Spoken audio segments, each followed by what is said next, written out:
Buenos días, bienvenida.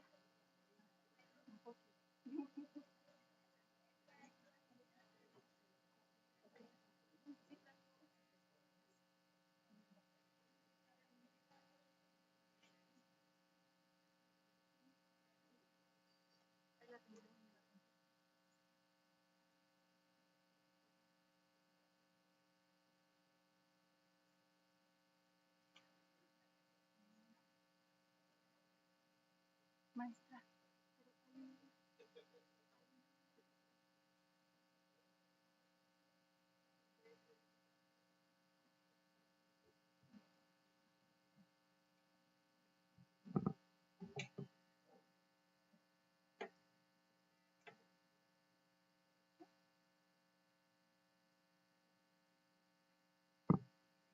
Ladies and gentlemen, distinguished guests, colleagues, and friends, good morning and welcome to the official opening of the project Preparing English Teachers for Generative AI Integration. We are honored to have you here today as we embark on this exciting journey to enhance English education through artificial intelligence. This project is made possible through the generous support of the CDAF Grant of Global Ties and the U.S. Department of State, in collaboration with the Centro de Investigación y Docencia, who is organizing this important event. We are proud to acknowledge that the grant was awarded to Sarah Warfield from NYU Shanghai and Dr. Mari Carmen Perez from CID, whose leadership and vision have been instrumental in bringing this initiative to life. Over the next 2 days, we will engage in workshops and a conference designed to equip teachers with the knowledge and skills necessary to integrate generative AI tools effectively within English language teaching. At this moment, I would like to take a moment to acknowledge and introduce the distinguished authorities and special guests present today. Nos acompaña la contadora Teresa de Jesús López Ramírez, directora general de Servicios Educativos del Estado de Chihuahua.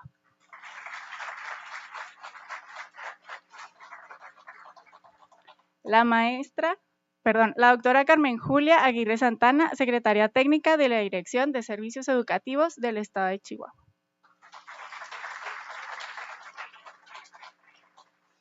La maestra Patricia Mayela Amador Guzmán, jefa del Departamento de Educación Superior de SECH.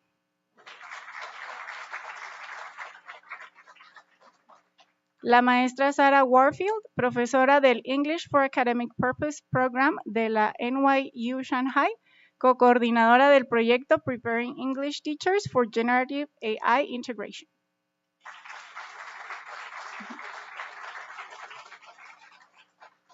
La doctora Mari Carmen Pérez Carvajal, profesora investigadora del Centro de Investigación y Docencia, co-coordinadora del proyecto Preparing English Teachers for Generative AI Integration.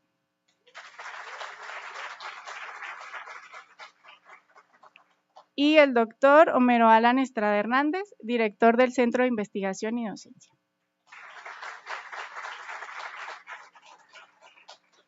Your leadership and support are vital as we look forward advancing educational practices and fostering international collaboration. Una vez presentadas las autoridades que nos acompañan, solicitamos al doctor Homero Alan Estrada Hernández nos dirija unas palabras de bienvenida.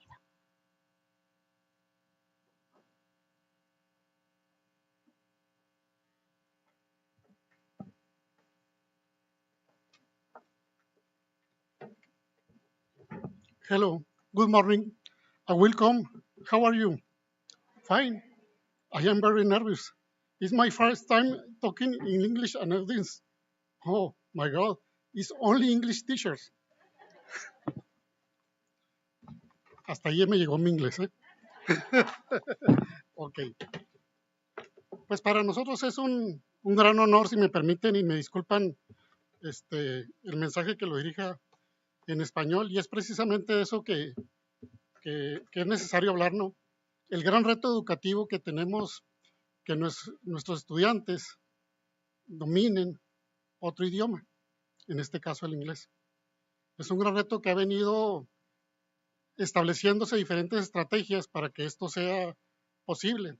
Por alguna situación no hemos podido concretar eso, arribar con éxito a todo eso, pero finalmente este es un esfuerzo creo que muy significativo, que es gracias al liderazgo de Sara y de Mari Carmen, que podemos tener un proyecto de este tipo aquí con ustedes, y que la idea es sembrar, aprovechando que se está empezando a llover, sembrar la semilla para que ustedes sean difusores de la estrategia que ahorita vamos a hablar, de que ya se habló ahorita, de hecho, un poco sobre ella, y que ahorita comentaba yo, medio nos entendimos Sara y yo, acerca del inglés como una herramienta.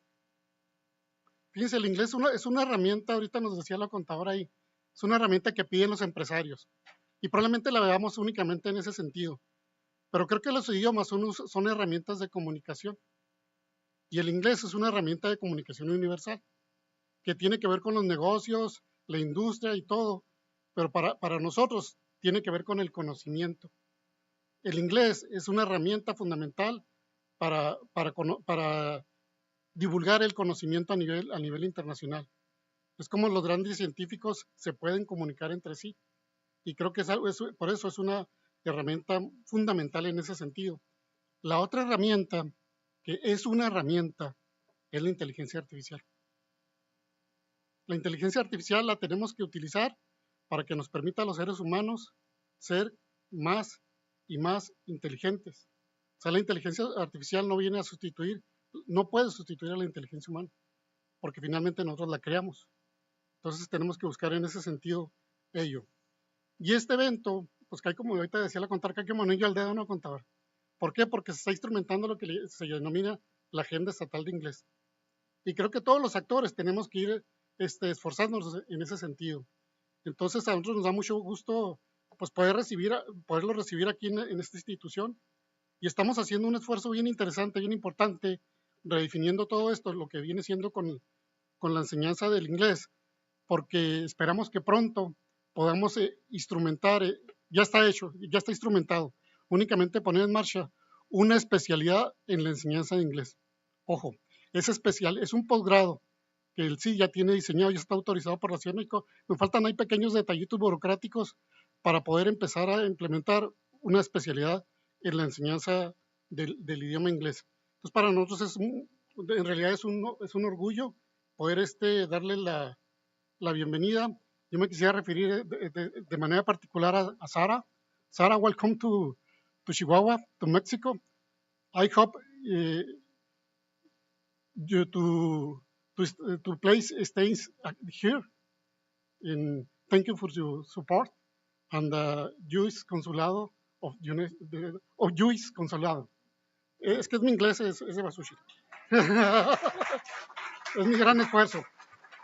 Fíjense que eso tiene que ver mucho, darle confianza al estudiante que lo puede hacer. Eso es algo fundamental. Yo les decía aquí a mis compañeros de inglés que es algo muy fundamental y que hable el inglés como uno pueda, porque eso te va a permitir comunicarte y va a permitir en un mediano plazo arribar a él. Pues muchísimas gracias por venir. Y acuérdense, se trata de sembrar, y vamos a sembrar y a aprovechar que está lloviendo. Ustedes son la semilla. ¿Sale? Muchas gracias.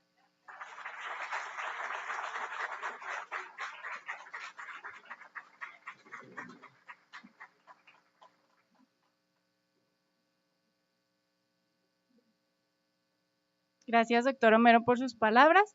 Y a continuación solicitamos a la contadora Teresa de Jesús López Ramírez nos dirija unas palabras y declare inaugurado el evento.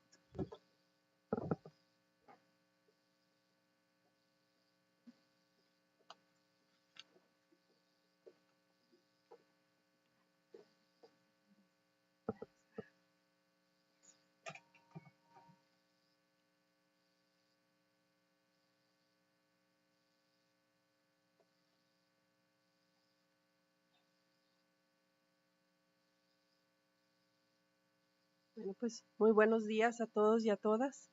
¿Sí se escucha? Sí. Pues es un gusto estar aquí con todos ustedes. Creo que son privilegiados en todo el país por tener ese conocimiento en un segundo idioma. Y bueno, pues damos la bienvenida, ¿verdad?, a este inicio de actividades donde se pretende que la inteligencia artificial sea nuestro aliado para poder enseñar lo que es el idioma inglés. Ahorita les comentaba que no nada más tenemos el reto de que los alumnos aprendan inglés, sino que también tenemos el reto de que los maestros aprendan a enseñar el inglés, que es lo básico y lo importante, que es lo que nos va a hacer permear a cada uno de nuestros estudiantes.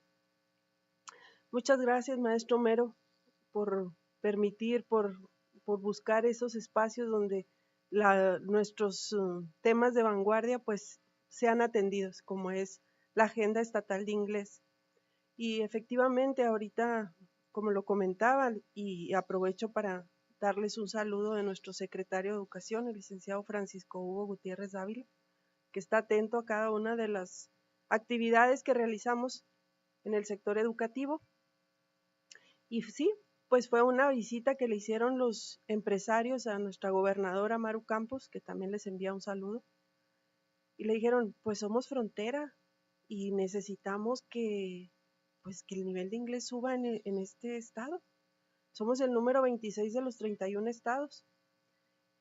Entonces necesitamos que ese índice suba bastante. ¿Por qué? Pues porque necesitamos cubrir esos retos que tiene hoy nuestro estado en todo lo que es el campo laboral. Y no conforme con ello, me toca ir a la Ciudad de México y de regreso. Vengo con mi compañero de viaje y me dice, ¿dónde trabajas? Y le dije, en gobierno del estado. Porque de aquí a que le explique que estoy en servicios educativos. Y dije, bueno, pues en gobierno del estado. Dijo, ¿pero en qué área? Le dije, en el sector educativo. Y lo primerito que me dijo, enséñenle inglés a los muchachos. ¿Qué tiene que lo demás no les enseñen, Enséñenle inglés. Porque, dijo, yo soy ingeniero industrial, dijo, desarrollo proyectos para las maquiladoras, dijo, pero batallamos mucho para conseguir personas que sepan el idioma. Entonces, pues tenemos un gran reto, tenemos mucho que hacer y como dijo el maestro Mero, ustedes son una parte muy importante para que podamos lograr esta agenda estatal que inició nuestro secretario desde que llegó a secretaría a asumir estas funciones. Pero qué bueno que tenemos aliados y que tenemos compañeros que nos apoyan con esto.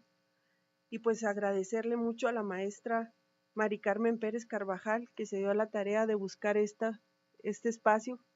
Y obviamente pues agradecerle muchísimo a la maestra Sara Warfield, profesora de inglés en la Academia de Nueva York, que está en Shanghái. Gracias por estar aquí. Welcome to Chihuahua. Hasta ahí me da el inglés a mí,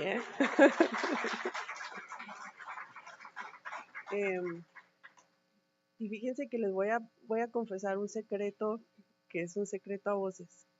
Pero yo he estudiado aproximadamente unos 3 o 4 cursos de inglés y todavía no me atrevo a hablar inglés.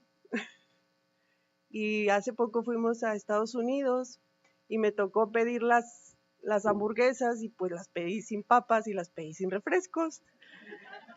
Y resulta que vamos a la gasolinera y mi hijo me dice, no, mamá, espérame, yo pido la gasolina. Y el niño habla fluido el inglés y le digo, oye, ¿por qué me estabas viendo la cara en las hamburguesas? Y aquí pides las cosas como... Entonces las generaciones nos están empujando a ser mejores, a cubrir nuestros retos, a que nuestra inteligencia artificial que tenemos ahora como herramienta, pues sea una herramienta, sea ese acompañamiento que requieren ustedes para facilitarles su trabajo. Porque tenemos retos más fuertes como la inteligencia emocional, que ahí es donde están nuestros verdaderos límites, donde no podemos a veces llevarnos bien y no podemos coincidir como compañeros y como un equipo de trabajo para cubrir todos los retos que tenemos.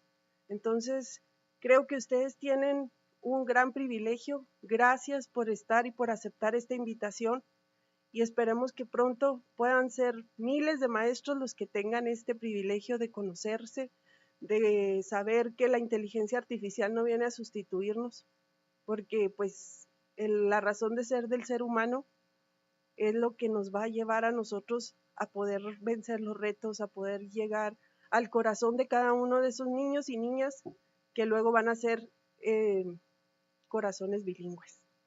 Gracias, maestra Patti Amador, gracias por todo su trabajo, por todo su empeño, por abrir estos espacios también. Maestra Carmen Julia, pues gracias por el acompañamiento. Luego nos ponemos a estudiar un curso en inglés. Y bueno, pues ya para no hacer más largo este preámbulo, si me permiten, y nos ponemos de pie para dar inicio a nuestras actividades.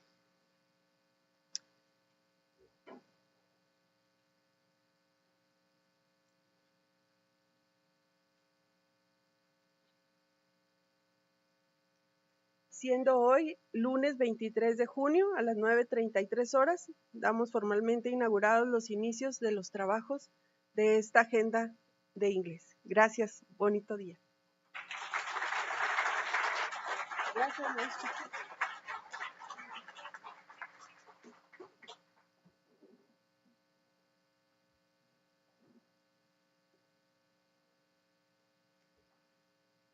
Agradecemos a la contadora Teresa de Jesús López Ramírez sus palabras y la inauguración de este evento. We believe that by empowering educators with cutting-edge AI tools, we can offer more personalized, engaging, and effective learning experiences for students. This initiative aligns with our shared goal of innovation in education and preparing future-ready teachers. Agradecemos la presencia de las autoridades que hoy nos acompañan en este evento tan especial para quienes formamos parte de él. Los invitamos a pasar junto a las y los maestros que nos acompañan para tomar la foto oficial del evento. Vamos, sí, a bajar. Si los que están aquí en las orillitas nos acompañan aquí en el centro para de pie tomarnos la foto, por favor.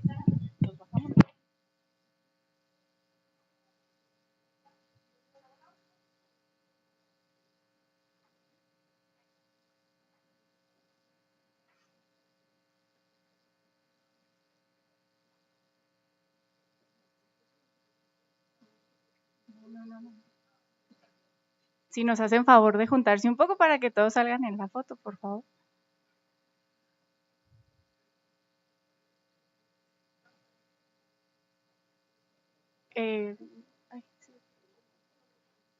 De pie, por favor.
Well, following this opening, we will move directly into the conference session featuring Sarah Warfield, whose insights and expertise will pave the way for the enriching discussions to follow.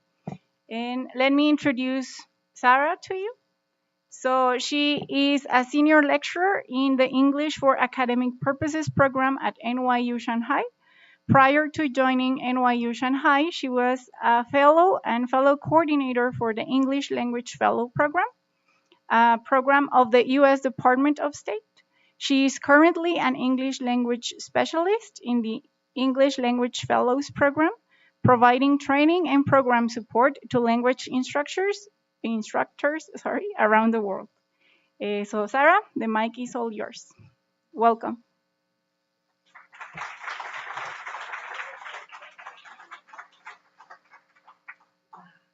Okay, welcome everybody. Can you hear me okay? Thank you so much for coming out on, is today Friday or Saturday?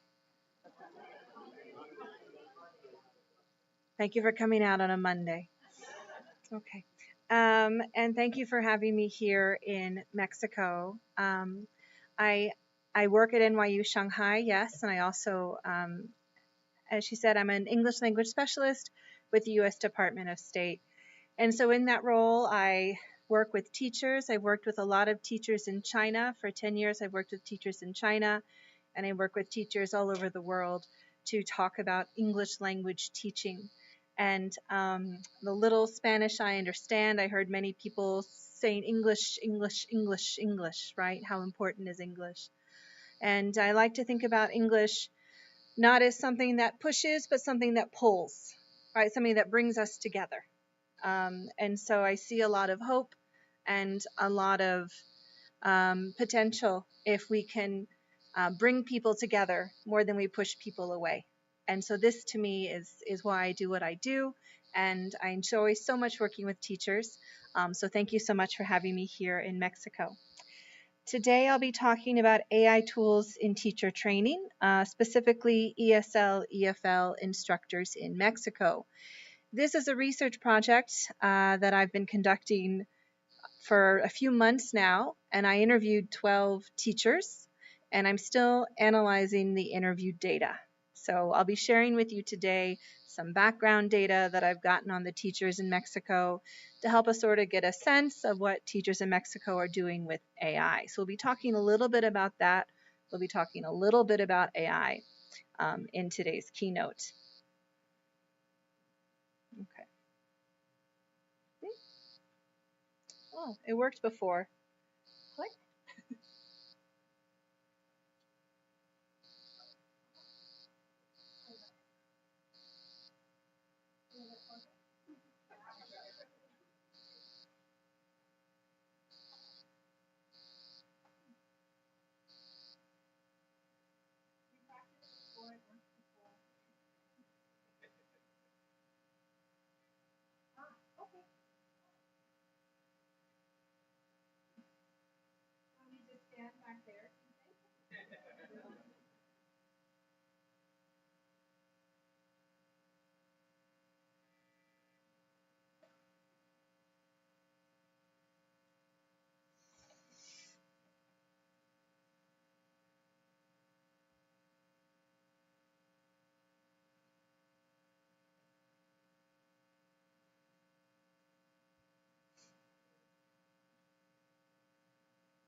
So we'll start today with an icebreaker.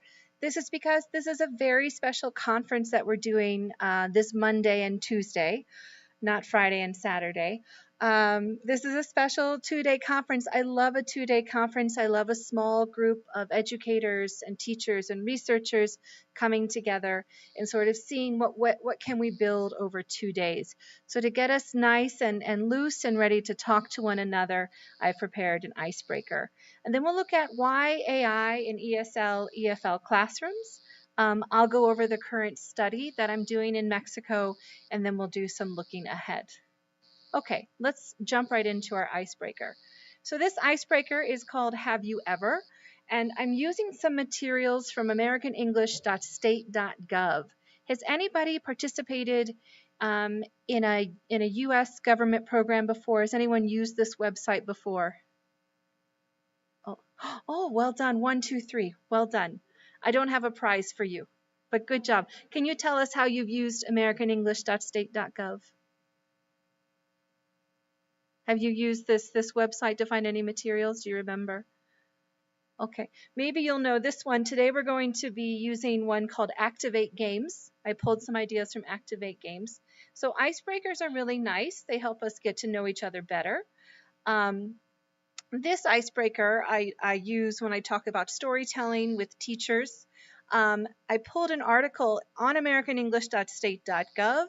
We have a resource called English Teaching Forum, and it's an English teaching magazine. Everything is free. All the articles are free. If you're interested in writing about teaching, this is a great place to do it. The editorial board is very kind, is very nice, and they'll help you get your work published if you'd like to talk about your teaching, if you have a lesson that you like. If we also have a section called like From My Classroom, just talk about your classroom. The audience for the magazine is you. It's teachers all over the world. So it's a fun magazine to read. It's a great magazine to contribute to. And there's an article in there by Robert E. Jones that talks about storytelling. And I don't know if any of you are using storytelling in your teaching practice. It's a great way to do everything, to talk about research, to talk about lives, to use English. Ideas really get conveyed very well when we use storytelling. So that's why I developed this icebreaker. So this is from a resource we have called Activate Games for Learning American English.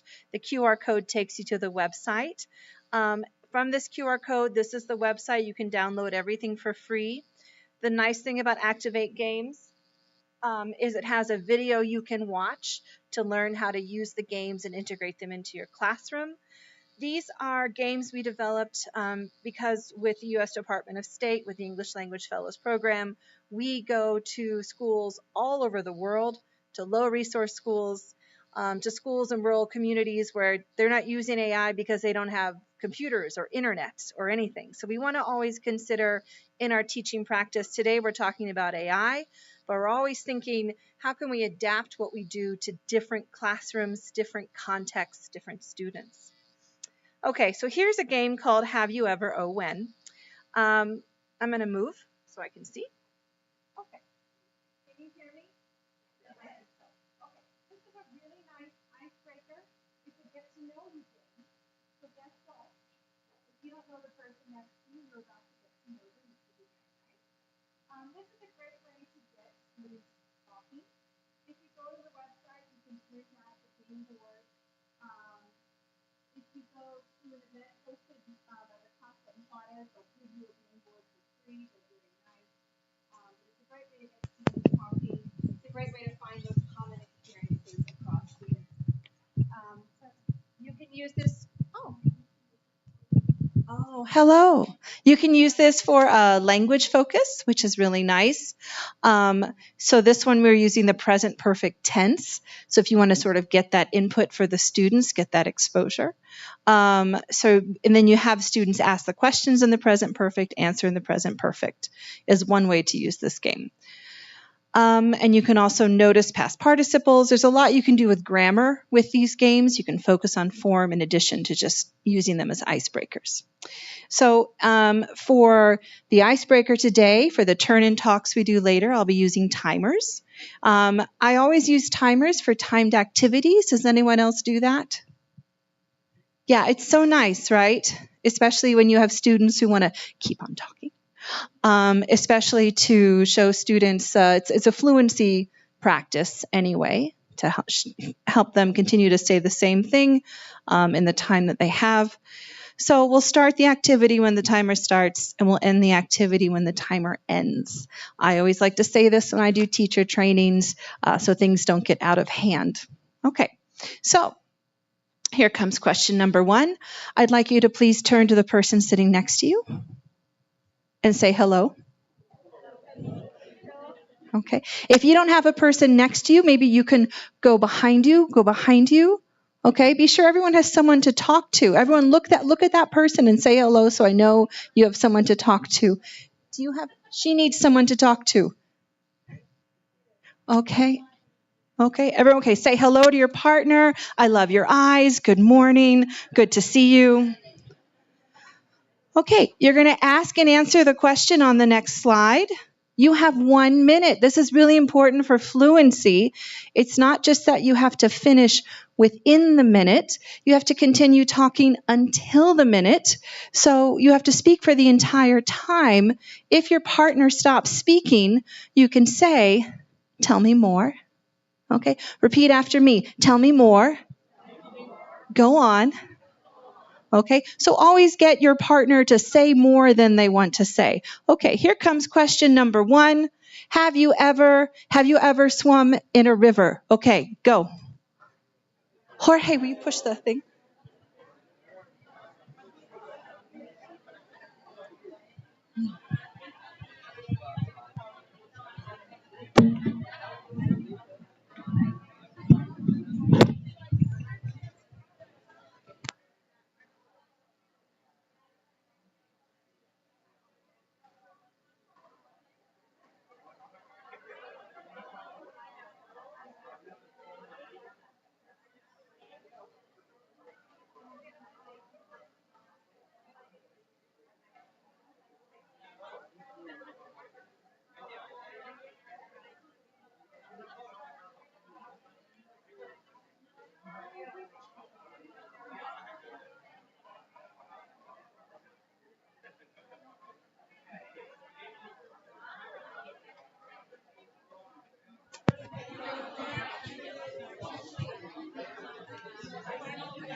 Okay, time is up.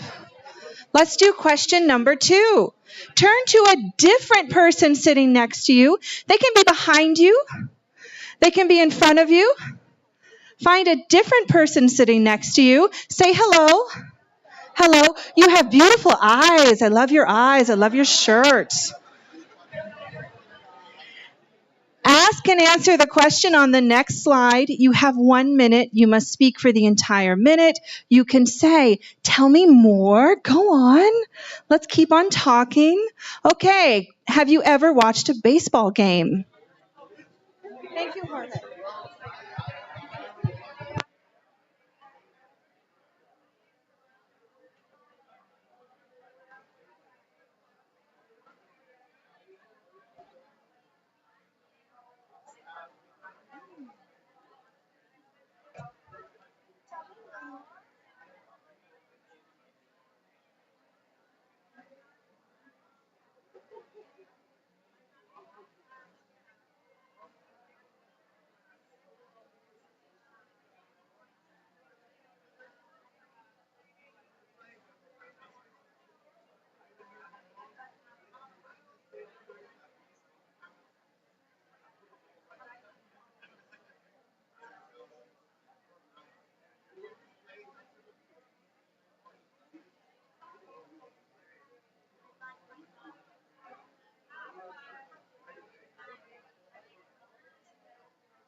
Hello, hello. Thank you.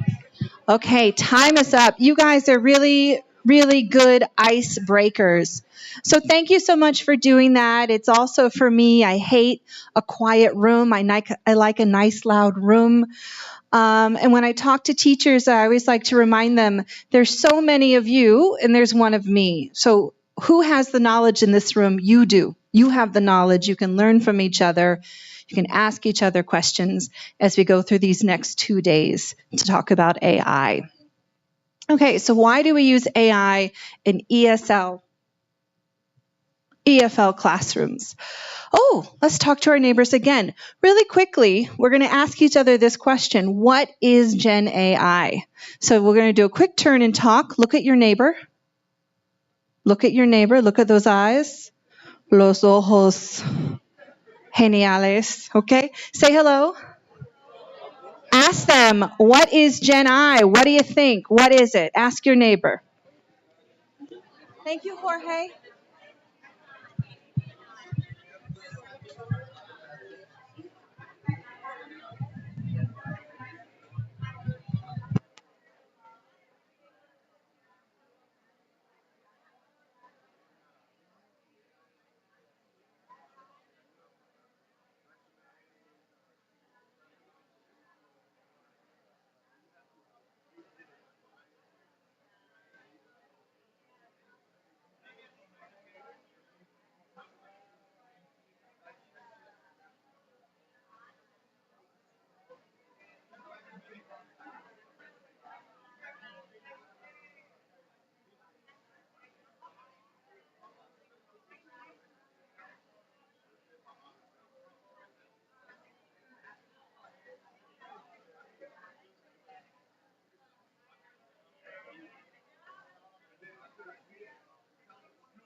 Okay, time is up.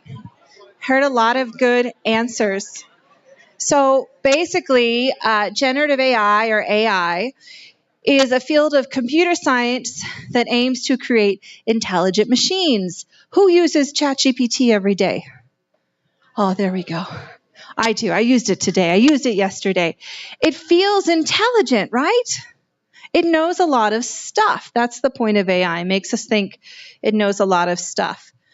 One of the goals of AI researchers and developers is to replicate human cognitive behavior and make our lives more efficient, right? Wouldn't that be nice? If we can offload a lot of our tasks to AI, what can we do with our time? Anything. Yeah, we travel, sit around, read a book, right? Make our lives more efficient would be nice. So this is from Bill Gates and Sal Khan, these developers, these thinkers. They both believe that AI has the potential to revolutionize education with its personalized learning and instructor support.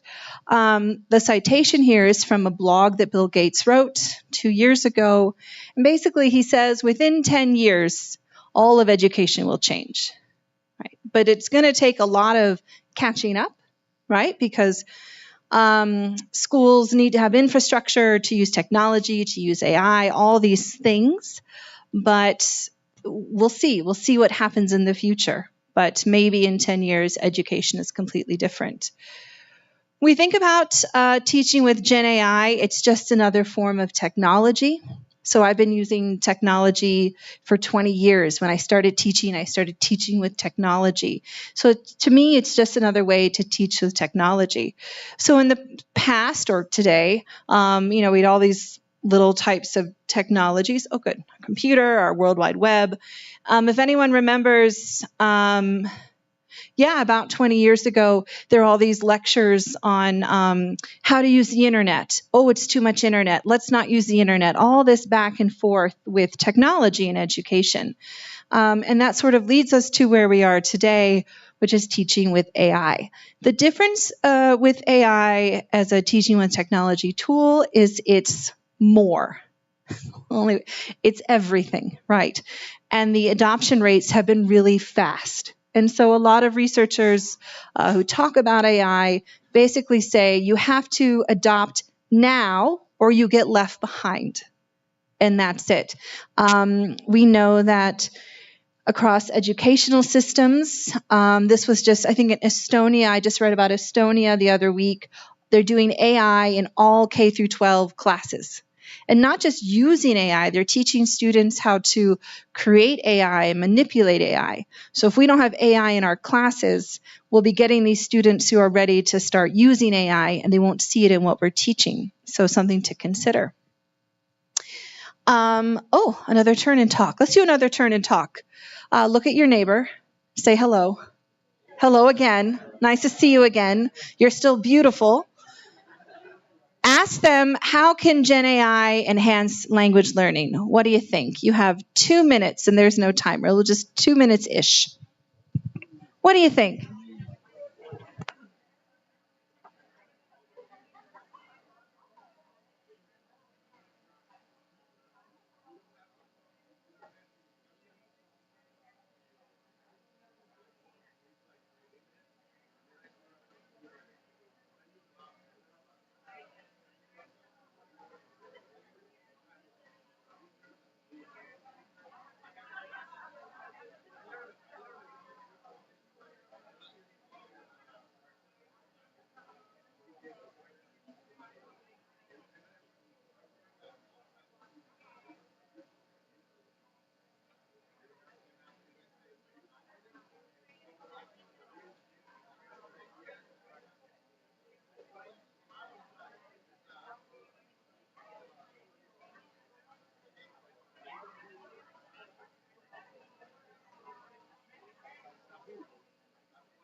Oh, I got it. Okay, time is up.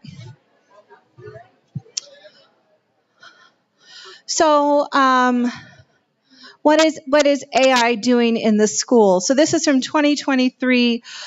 New survey finds students are replacing human tutors with ChatGPT. Right, and we see this at NYU Shanghai. I went to a student presentation, how they're using ChatGPT, and they're super excited because they're building GPTs to give them feedback on their writing. And they said, well, now we don't have to go to office hours. And you could see the writing instructors, I was sitting behind them, they went, you must come to office hours. We must talk about your writing together. They said, no, it's cool. It's cool. I'll use ChatGPT. Then I can do it at 1 o'clock in the morning, which is when students like to get a lot of work done. And then, of course, the plagiarism and the cheating. This is from Forbes from, I think, 2023 as well. Yeah, 2023. 89% of students admit to using OpenAI's ChatGPT for homework. This has been the biggest problem for me, and I'm planning my fall class now, again. You know, this is the question of if we're giving you an assignment that ChatGPT can do, then we need to rethink our assignments, basically. Because why wouldn't they use ChatGPT? Remember, it's supposed to make our lives more efficient. I want to sit on the beach. My students also want to sit on the beach. Everybody wants to sit on the beach, right? So we need to think a little bit creatively about these actual realities of AI. So this is what we call informal versus formal use. So students use AI all the time outside of class to get work done. This is informal. Another way we think about it, it's transactional. They'll ask the AI one thing, get their answer, go. The way I use AI is I talk to it, I massage it, I go back and forth, I get the thing I want from it. I never take the first answer. But our students tend to use it that way. But we can think about more formal use if, as teachers, we bring AI into classrooms to help students learn more. So we're not punishing them for using AI, but we're saying, hey, we know how to use it better than you do. This is a really weird moment in education where the students can say to you, I know how to do this better than you do. Right? So we need to think about how can we train ourselves, equip ourselves, how can we learn more to meet the students where they're at. Say, I understand you use AI all the time. Let me show you how to use it in a way that actually helps you learn, because the way you're using it isn't really cutting it. So then the question is, how can teachers guide students down this path? This is it. We want to know, how can we help students? That's all we're concerned about, really, is how to make sure that they're still learning, that they're not cutting out the critical thinking component. Okay, so let's look at this study that I'm doing on teachers in Mexico. Oh, it's a turn and talk. Nice loud room, just like I like. Look at your neighbor and say hello. Ask them, how are teachers in Mexico using AI? What do you think? How are teachers in Mexico using AI? Jorge, can you push the button? Thank you, Jorge.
Okay.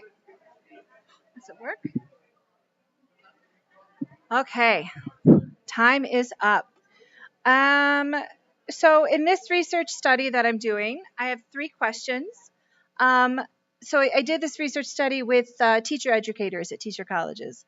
Number 1, what are teacher educators and pre-service teachers learning about generative AI in training programs, right? Is it being taught to future teachers? Number 2, how is generative AI being used in teacher education programs by instructors and by students? And number 3,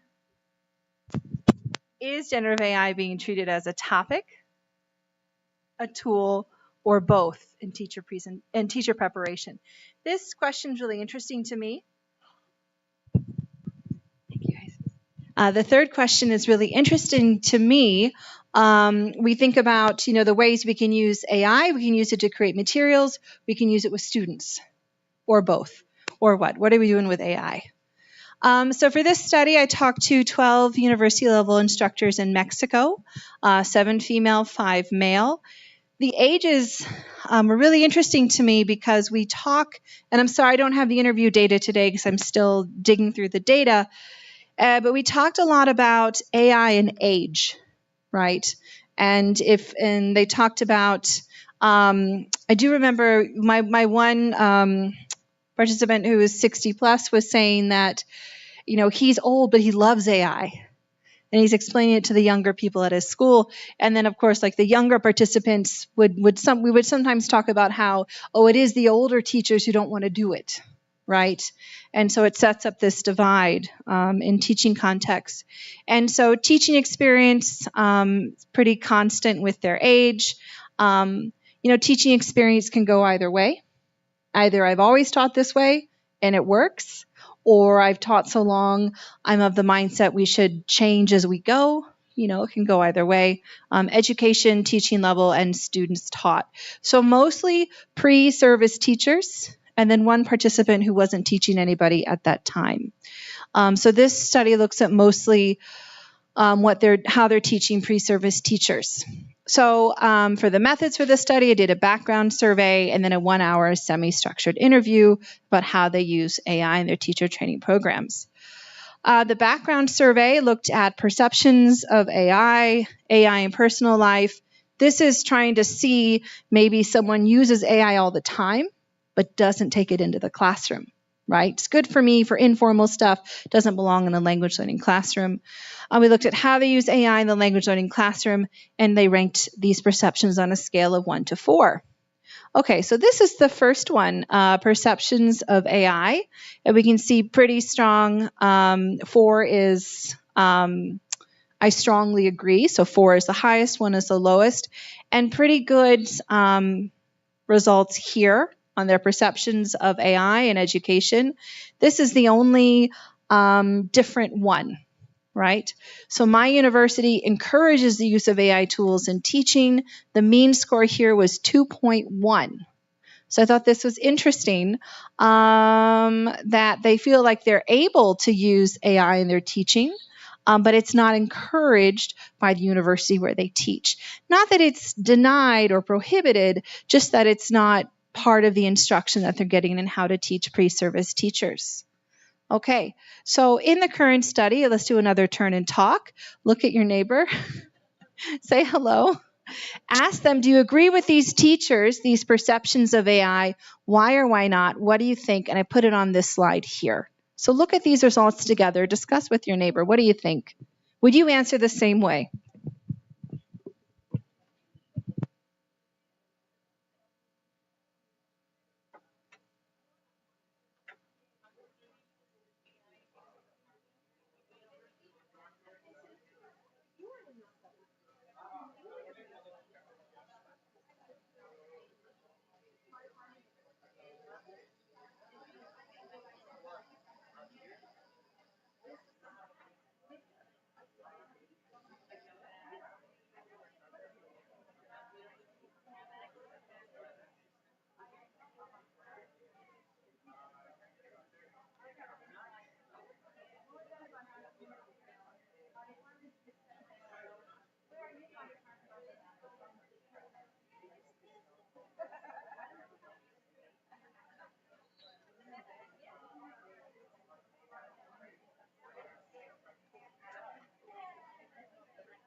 Okay, time is up. So there it is again. So what I take from these perceptions of AI, teachers in the study are generally positive about using AI in the classroom. Right, pretty much generally positive. They think the tools can enhance learning, which is really good. This is what we want.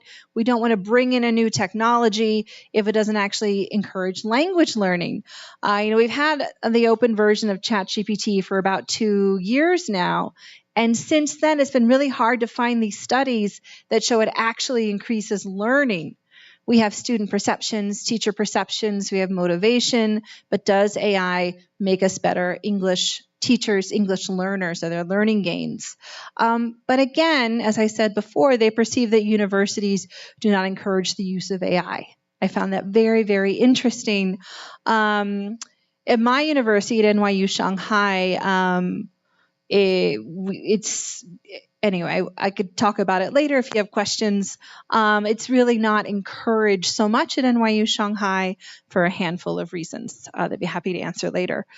And there's a high level of this perception of agency. This is what I'm really interested in this study, is looking at teachers in Mexico, teachers in other countries, to see how we can think of if we learn how to use AI now, if we're ahead of the curve, as a friend of mine would say, if we're using AI in a way, does it make us better teachers? And do we have that power to become better teachers? And I really do think that we do. I don't think AI is just a buzzword or a fun new thing. I do think it's a very powerful tool that can empower us as teachers. So AI and language learning, we do have some research to show us about AI and language learning.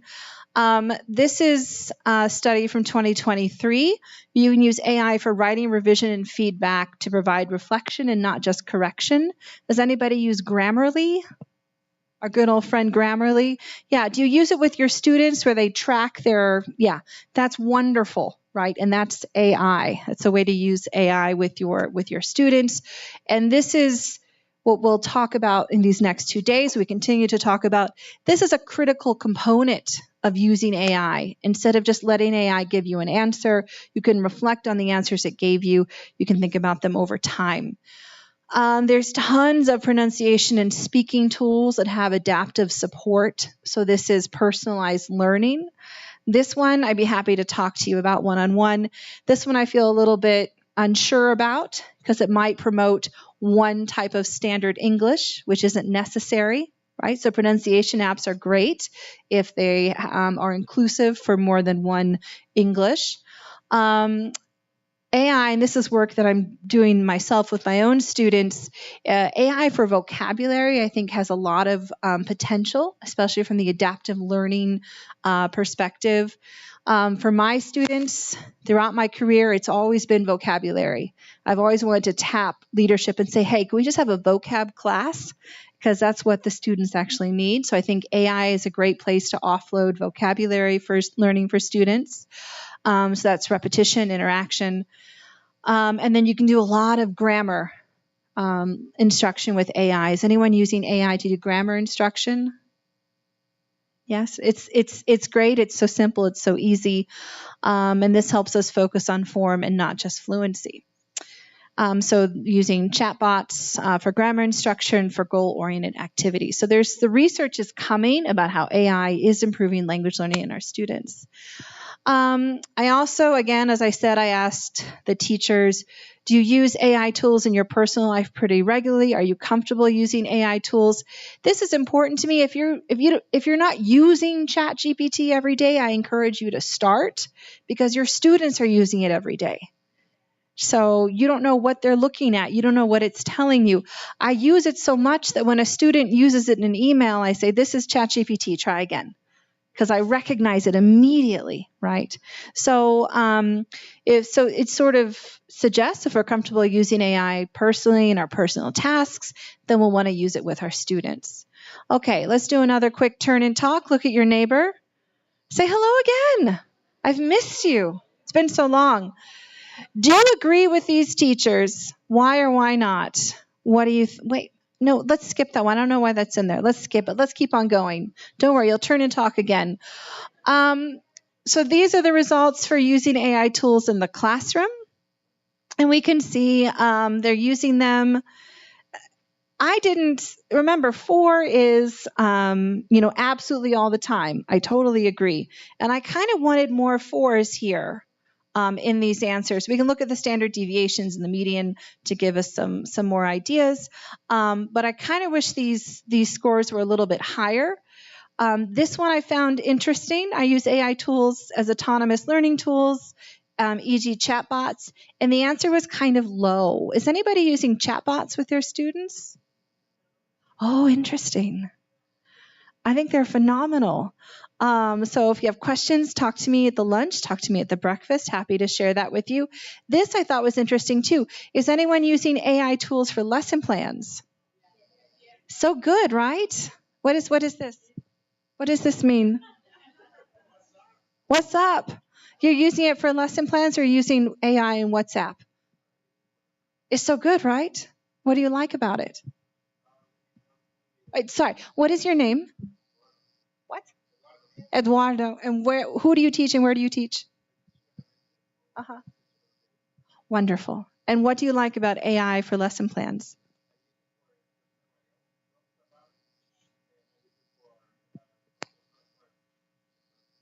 So this should be 4. I don't know why it's 2.75. I don't know. It should be 4. So we can use AI tools for a lot of different things in the language learning classroom.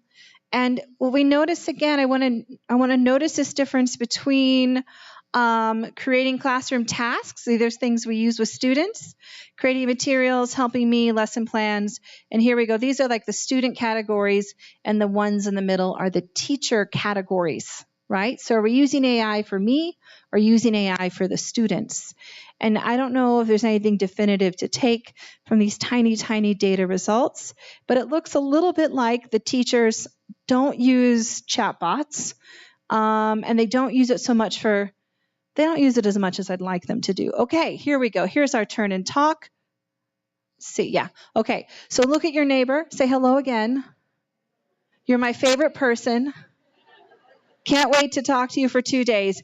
Do you agree with these teachers? What do you think? And there they are. There's the results again.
Okay, time is up. So for AI use in the classroom, I've found so far in the background study, but I haven't really started to analyze the spoken data yet.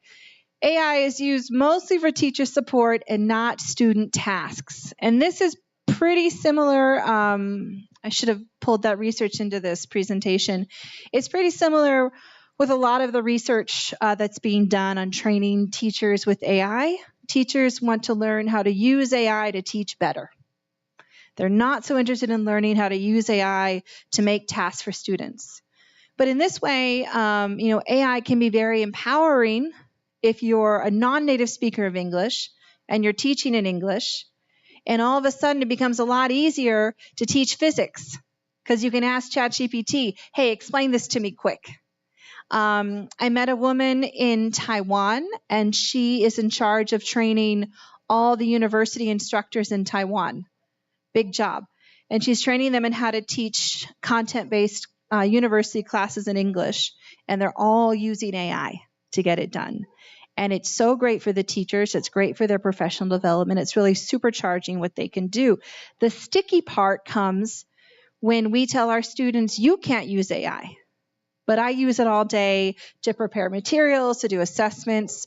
Everybody saw, I think it was a student from Harvard, and she sued the university when she found out her teacher had used AI to grade her assignments. Whoops, because the teacher had left some AI language in one of the things in the feedback. Has anybody used AI for assessment? It's phenomenal. It's really great.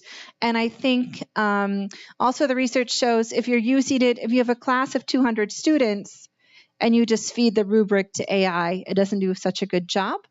But for smaller classes where you can really look at the answers that the AI is giving you, it can be really useful. But for course design and lesson plan using AI, there's consistency in their responses for using AI. And again, this uncertainty about using chatbots in the classroom.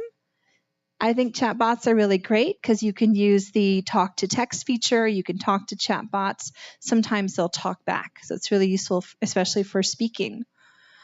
Okay, so thank you for letting me share my tiny, tiny research. And there'll be more research to come, I hope. And I'll share that with you once I get the manuscript finished. So looking ahead, thinking about today and tomorrow, thinking about this conference, thinking about this professional development opportunity that you have, we want to think, what can we do as a community of teachers to support one another through this change? Because education is changing. Even if you teach in a classroom where there aren't even iPads, there are no iPads, so who cares about AI? AI is still everywhere. Your student is using AI at home, and now they're in your classroom. So now what? So that could mean bringing in a lesson and saying, I made this with AI. What do you think? Right? Or that could mean giving them homework assignments to do later when their connectivity is better using AI. So we can help each other as we move this transformational time in education, give each other tips, give each other feedback, give each other support. So the question is always, how can we be stronger together? So instead of sitting, I remember when ChatGPT came out 2 years ago, I was doing a lot of stuff in secret. I didn't want to tell anyone what I was doing. So I was like, oh, this is fantastic. I was making lesson plans and activities, and it was wonderful, But we get so much more if we share what we know with each other, if we push it out and we tell other teachers what we're doing. It's a very exciting time in education. At the same time, AI is very scary. It's incredibly scary. It's evil. It's ethically ambiguous. It's ruining the environment. There's a lot to talk about when we talk about AI, but it is changing education. So it's exciting to do this together. And we want to think, especially like the teachers in my study have been saying, how can we advocate in our schools for AI use? And so that's the nice thing about this 2-day conference. You can walk back to your administrators, walk back to leadership and say, well, this weekend I learned how we can use AI, the benefits of AI, how it helps us as teachers, how it helps our students. And so always thinking about the students. It's always about the students and how can we guide the students down this path. This is an AI path. You can't tell. It's full of AI, even though we're out in nature. So thinking that as we move ahead. Okay, so thank you all very much. Thank you for listening to this talk and for coming this weekend. And I will be here as well and looking forward to working with all of you.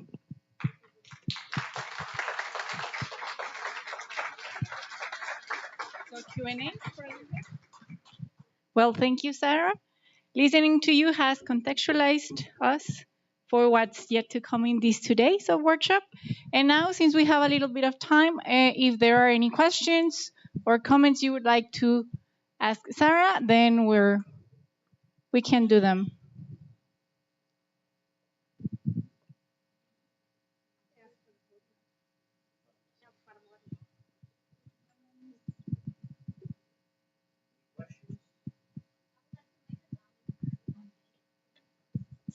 Hello.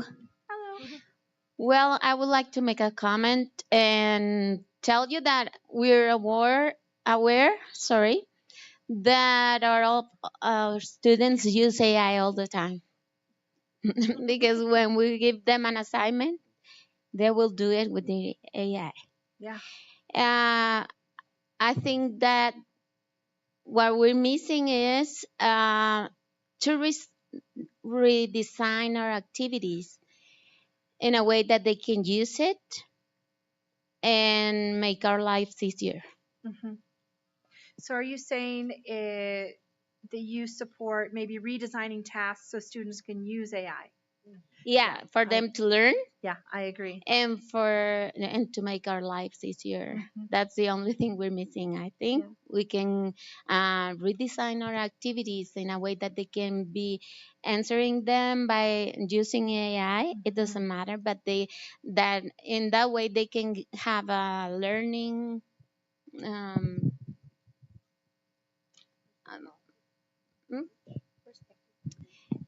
perspective approach, and that it will be the answer of it, because we can lead them in a way that they can work on them on the AI, and we can learn, we can share experiences, we can design like a big process for them using the contents, the program. I agree. Yeah, I agree. Thank you for sharing. You're welcome. Hi, Sarah and everyone.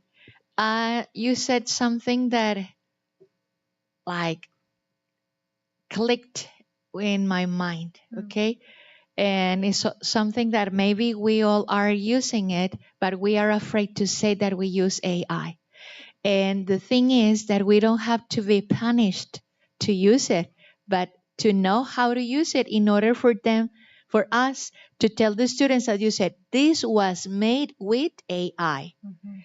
To not to be afraid of the students, as well as we know that they are using because of certain type of words or the language that the AI uses, but as well as we as teachers to have free time.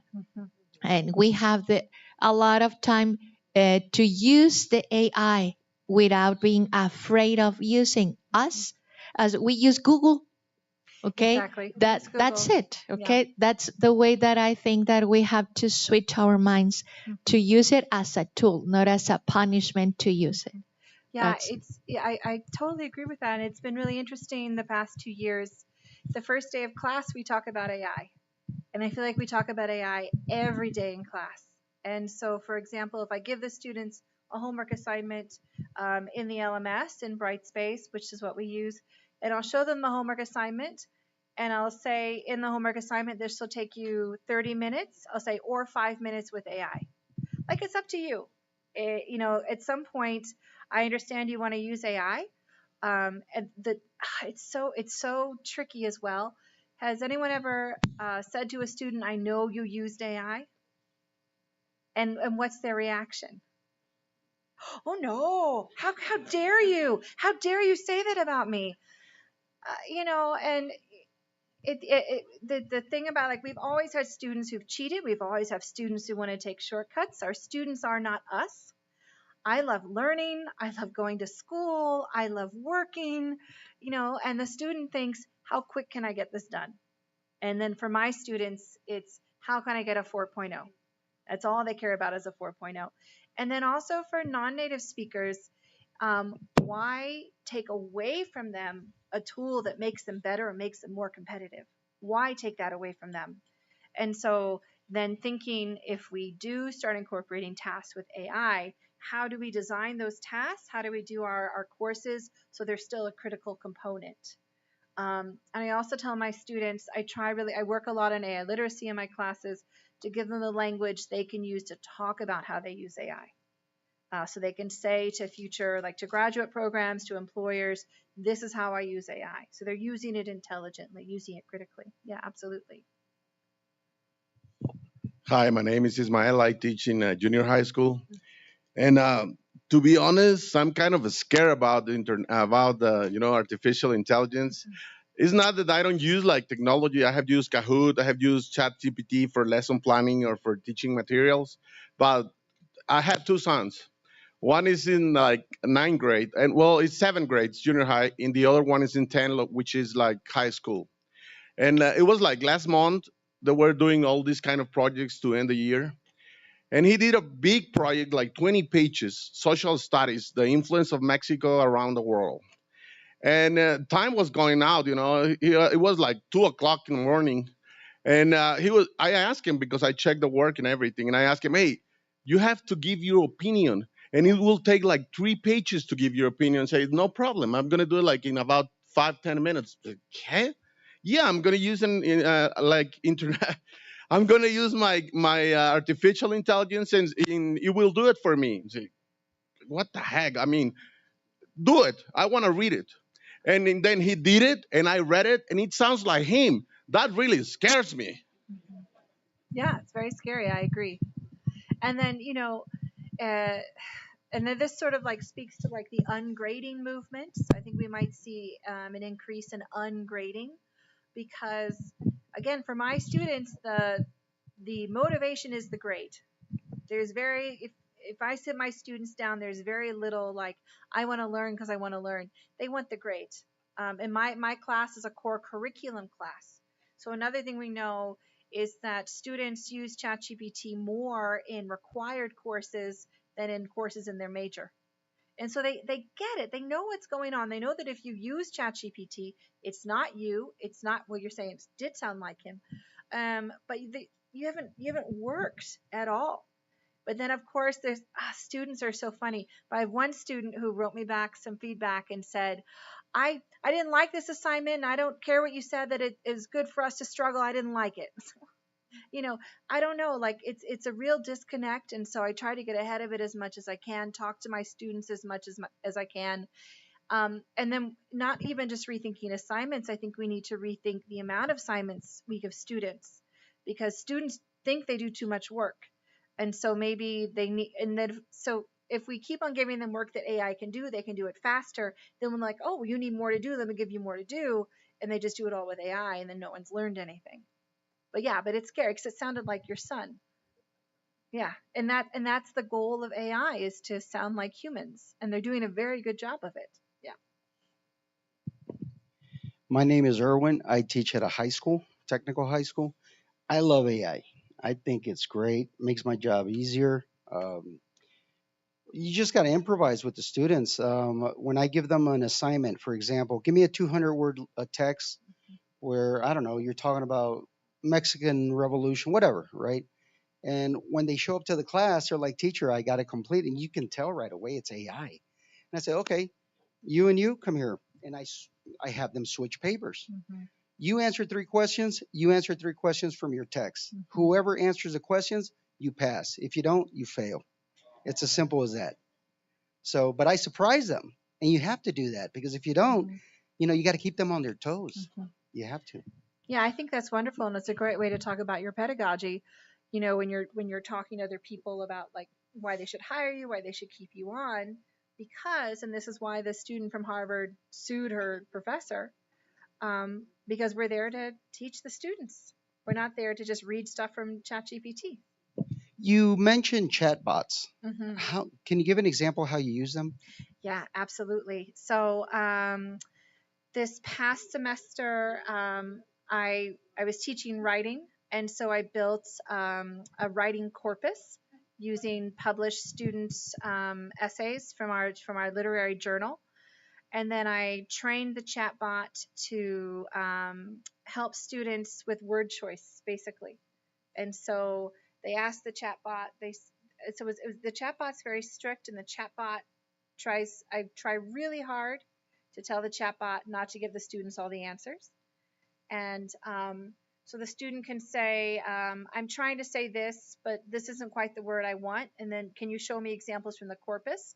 And then the chatbot pulls out examples from the corpus and then helps the student choose a new word. So things like that. I also use chatbots for noticing tasks. So when I teach speaking, we learned about clarification requests. So I trained a chatbot to using the content we're teaching to ask questions with our clarification questions, so the students can start to notice them. And then the next chatbot, the students have to use the clarification questions to talk to the chatbot. So you can load the chatbots in the knowledge base with whatever you want. The tricky thing is keeping the chatbot on track, because it likes to run away and give the students all the answers. I've been really disappointed. I'll pick up a study to read a research study about chatbots and language learning, and it's just they gave the students Duolingo, which doesn't count. So chatbots can be really effective if you train them yourself, if you build them yourself, which sometimes is more of a headache than it's worth. But again, chatbots like Poe, especially Poe, ChatGPT, maybe sometimes they can talk into it, which students really like. But then with chatbots too, they're sort of most linked with the gamification of language learning. And so with chatbots, you have to be careful of user fatigue. So I give my students like a 30-minute chatbot assignment, 30-minute chatbot assignment. It's not their assistant. It's targeted on form or targeted on word choice, things like that. Thank you. Yeah.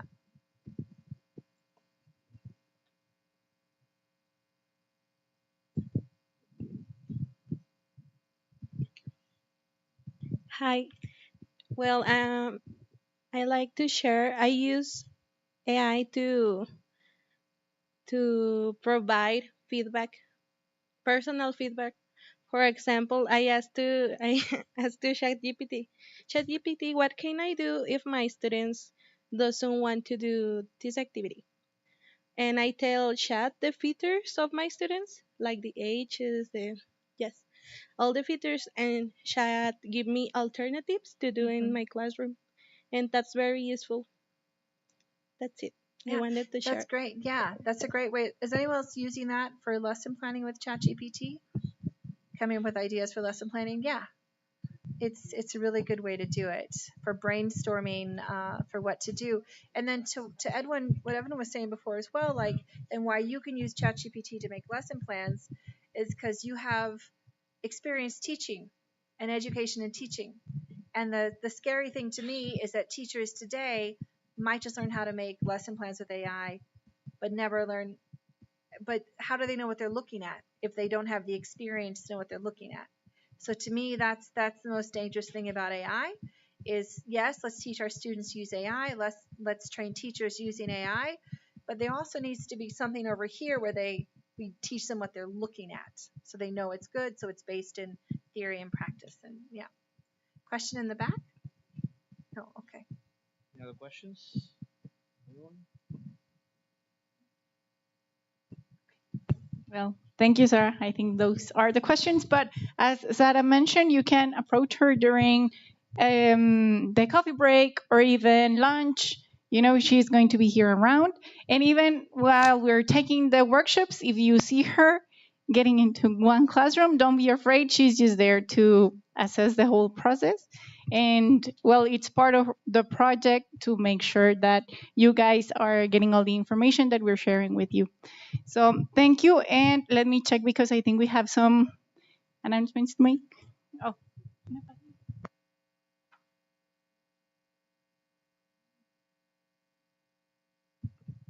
Thank you. So now the coffee break is already set outside. You can go and grab whatever pleases you. And if you weren't able to register when you came, please do so we can have your name and let you know the room you're going to be, so you can take them the coffee. I mean the workshops. And well, yeah. Oh yeah, you can take the coffee to that room, but no, you can take it. Maybe you can go to the classroom where you're going to be and leave it there, so you don't have to be holding it during the coffee break. Oh, and make sure you are part of the WhatsApp group so you get the information.